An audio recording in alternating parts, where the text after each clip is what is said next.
Mrs. Jackson woke up at dawn and could no longer sleep. Today was the anniversary of her son Caleb's death. 3 years had passed, but the woman could not come to terms with his loss. Heavily sighing and wiping her tears with a handkerchief, Mrs. Jackson began to get ready for a meeting with Caleb's wife and daughter.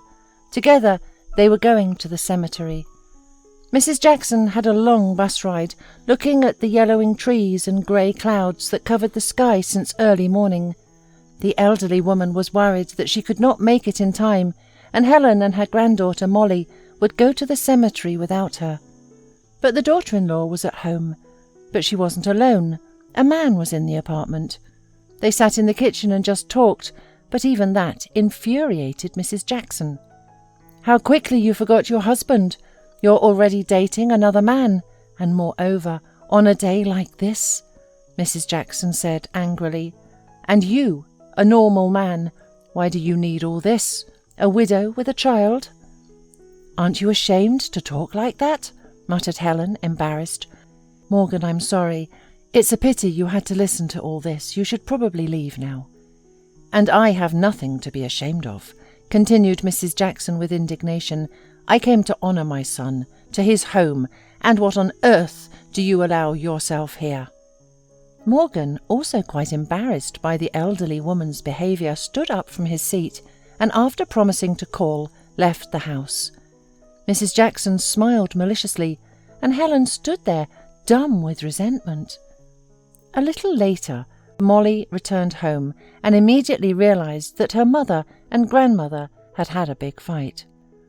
The women were not speaking and were sitting in separate rooms. They did not get to the cemetery until the afternoon, and after a short time they drove home in silence. At home, Mrs. Jackson could not calm down because of what Helen had done, and decided to do everything possible to prevent her from dating Morgan. She decided to act through her granddaughter. She called her several times and turned her against her mother and the new acquaintance. "But Grandma, Morgan has only visited us twice," the granddaughter answered. "So what? Do you want him to raise you? To tell you what to do as if he were your father? If they get married and have children, then your mother won't have time for you at all. And instead of doing your own things and hanging out with friends, you'll be helping her with the little ones. Your girlfriends will be going out with boyfriends, and you with the stroller. Besides, imagine how sad your daddy is right now, looking up at all this. He loved you so much, don't you remember?" "Of course, and I love him. But what to do?" "Listen carefully, dear." And Mrs. Jackson taught Molly how to behave with her mother and Morgan. From that day on, Helen stopped understanding what was going on with her daughter.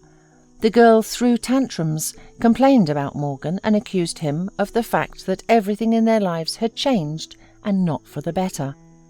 "I'm afraid of him. He's no good," the daughter assured Helen. Helen was very worried and cried a lot.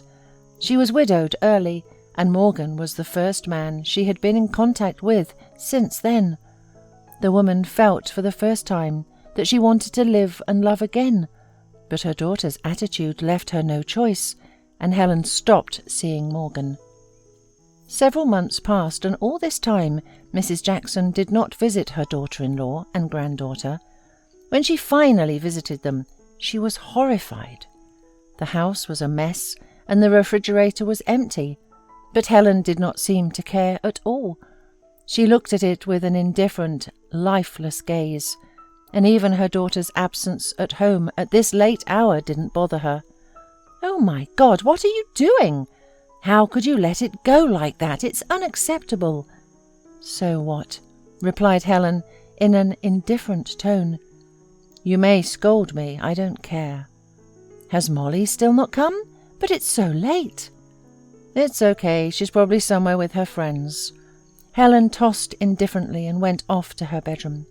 Splashing her hands in amazement, Mrs. Jackson began to call her granddaughter, but her phone was off. The girl came back closer to 10 o'clock in the evening, and to all grandmother's questions, she just ignored, and also went to her room. Mrs. Jackson went up to her daughter-in-law and told her to talk to Molly. But leaving the room, Helen only glanced at her daughter, asked if she had done her homework, and having received an affirmative answer, went back to her room. Mrs. Jackson could not understand what was going on with them. The elderly woman was close to hysteria, but no one reacted to her angry yelling. Then she decided to change her tone and, more calmly, offered to sit down and have tea and talk. But the daughter-in-law and the granddaughter refused, citing fatigue, and went to bed. Stunned by what she saw, Mrs. Jackson went alone into the kitchen, made herself some tea, and sat there for a long time with a mug in her hands. She went to bed far after midnight and awoke when there was nobody in the house. Remembering yesterday's unpleasant event, the woman sighed heavily and began to work. She cooked dinner, put the house in order.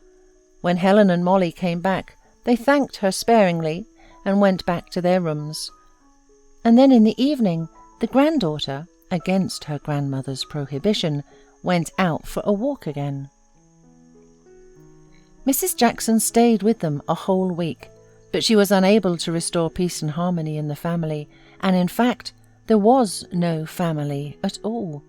Mrs. Jackson tried to do something. She screamed, cursed, begged, pleaded, cried, but nothing helped. She ran into a wall of indifference and detachment. Then she came to Helen and asked her forgiveness. "It's my fault for what's going on. Please forgive me. And you're Morgan. Let him come. I have nothing against it. I was wrong. I know everything. Molly told me a long time ago. And Morgan won't come.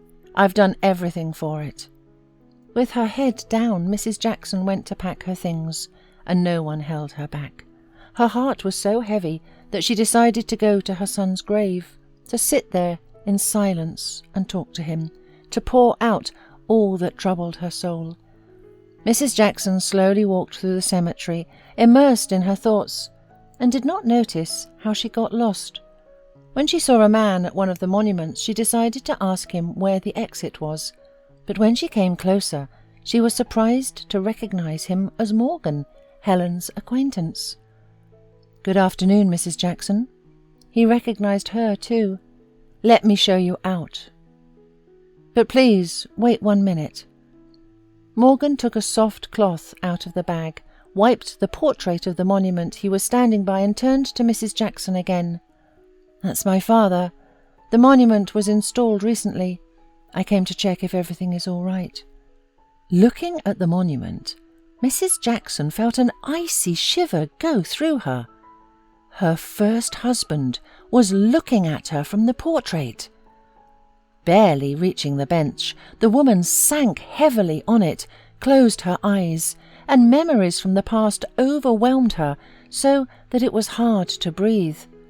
Mrs. Jackson remembered how many years ago she, a young village girl, had married a guy who had just returned from the army.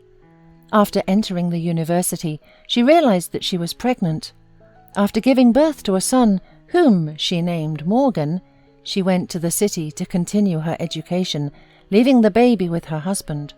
She constantly tried to persuade her husband to move in with her, but he would not agree to anything. Mrs. Jackson wanted to get an education and to make a career, so in the end they decided to get a divorce. Soon her ex-husband remarried to a neighbour who loved country life as much as he did. Morgan was growing up, and after Mrs. Jackson's every rare visit, he cried for days and called for his mother. That was the reason why Mrs. Jackson said with a heavy heart that she would not visit them any more, believing that it would be better for her son if he would consider her father's new wife as his real mother. After graduation, Mrs. Jackson went for an internship at an international company, where she met Peter. They lived together a long, happy life, and when Caleb was born, Mrs. Jackson gave him all her love and affection, trying not to remember that somewhere she had another son growing up without her. And now, looking at him, she realized with horror that she had broken his life twice. "Are you all right?" the man asked her worriedly. "Sit down, Morgan. I want to repent to you for everything." And Mrs. Jackson told him the whole truth, not even trying to justify herself, and hoping that her son could ever forgive her. 6 months passed.